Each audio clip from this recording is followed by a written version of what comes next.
바로 이어서 현장 특파원 리포트 시간입니다. 오늘은 실리콘밸리로 가볼 텐데요. 한국경제신문의 황정수 특파원 연결돼 있습니다. 안녕하십니까?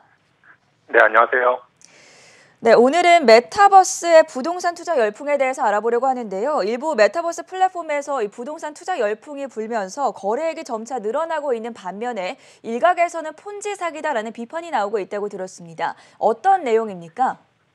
네, 메타버스 데이터 제공업체 메타매트릭 솔루션즈에 따르면 더 샌드박스, 디센트럴랜드 등 4대 메타버스 플랫폼의 지난해 가상 부동산 판매액은 5억 1천만 달러, 우리 돈으로 무려 6,200억 원으로 집계됐습니다. 지난달 판매액만 8,500만 달러를 넘었는데요. 이 속도면 올해 전체 가상 부동산 판매액은 작년의 2배 수준인 10억 달러에 달할 것으로 예상이 됩니다. 가상 부동산 투자 열풍이 불기 시작한 것은 지난해 10월 세계 최대 소셜미디어 기업 페이스북이 미래 먹거리를 메타버스로 정하고 사명을 메타 플랫폼으로 바꾼 이후부터인데요. 그 다음 달인 작년 11월에 4대 메타버스 플랫폼의 가상 부동산 판매액은 1억 3,300만 달러로 전년 같은 기간에 9배로 급증했고요. 올해 1월 매출 역시 전년 동기 대비 10배로 늘었습니다. 메타버스 플랫폼 중엔 어스2처럼 현실 공간을 그대로 복제한 것도 있는데 현실 세계와 완전히 다른 공간으로 꾸민 플랫폼도 많습니다. 가상 부동산 개발업체 리퍼블릭 렐름은 지난해 메타버스 플랫폼 더 샌드박스에 사상 최대 규모인 430만 달러를 투자해서 별장과 보트, 제트스키 등으로 구성된 판타지 아일랜드 100개를 개발했습니다. 이 중 90개의 섬은 첫날 각각 1만 5천 달러에 팔렸다고 합니다. 개인도 손쉽게 플랫폼 업체가 분양하는 땅을 매입하거나 이미 땅을 보유한 사람에게 직접 구매할 수도 있는데요. 가상부동산은 여러 개로 쪼개져서 구획 단위로 거래됩니다. 결제는 현금이나 암호화폐를 사용하고요.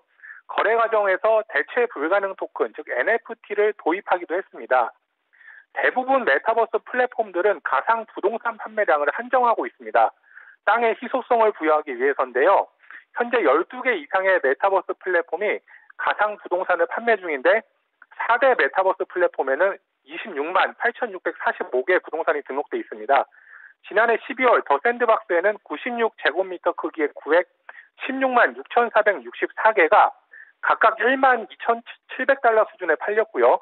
같은 달 디센트럴랜드에서는 16제곱미터짜리 구획 9만 6천 개가 각 1만 4,440달러에 판매됐습니다. 현실과 달리 가상 부동산 투자에서는 입지가 크게 중요하지 않다는 분석도 나오는데요.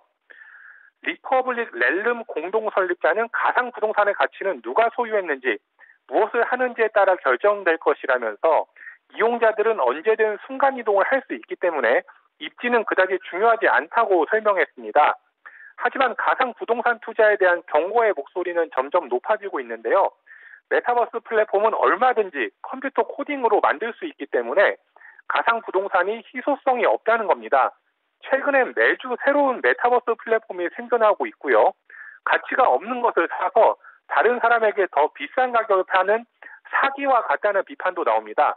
어스2의 경우 땅값이 많이 올랐지만 실제 거래는 활발하게 이루어지지 않아서 현금화가 어렵다는 지적도 있습니다. 전문가들도 우려의 목소리를 내놓고 있는데요. 에드워드 카스트로노바 미국 인디아나대 언론학 교수는 가상 부동산 판매는 폰지 사기와 같다고 비판했습니다. 이어서 스타트업의 메타버스는 황금 도시인 엘도라도와 같지만 엘도라도를 찾아 나선 이들이 그랬듯이 이 밀림 속을 헤매다가 목숨을 잃을 수 있다 이렇게 주장을 했습니다. 한마디로 투자가 쉽지 않다는 뜻이죠. 네, 혹시라도 메타버스 플랫폼에서 가상 부동산을 거래하시는 분들은 좀 신중하게 투자할 필요가 있겠습니다.